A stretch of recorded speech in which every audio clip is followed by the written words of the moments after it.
بسم اللہ الرحمن الرحیم۔ شروع کرتا ہوں اللہ کے نام سے جو بڑا مہربان اور نہایت رحم فرمانے والا ہے۔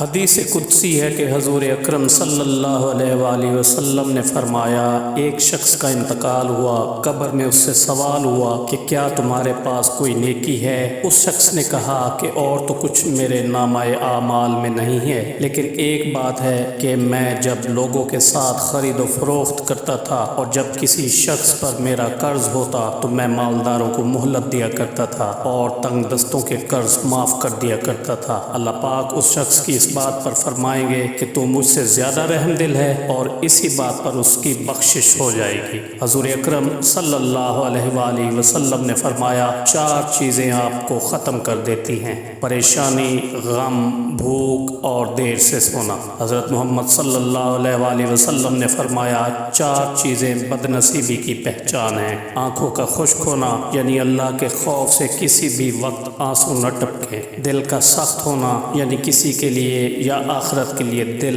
نرم نہ ہو; امیدوں کو لمبا کرنا اور دنیا کی لالچ۔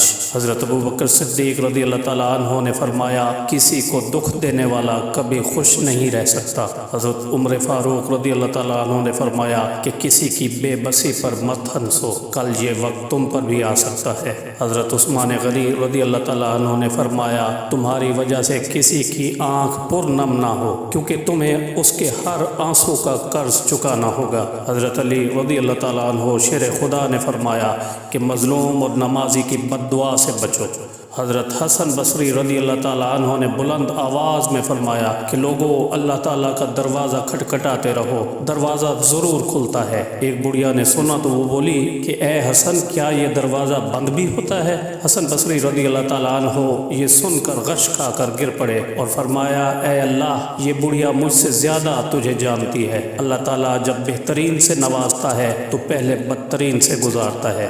اللہ پاک ہم تمام مسلمانوں کو نیک اعمال کرنے کی توفیق عطا فرمائے، آمین یا رب العالمین۔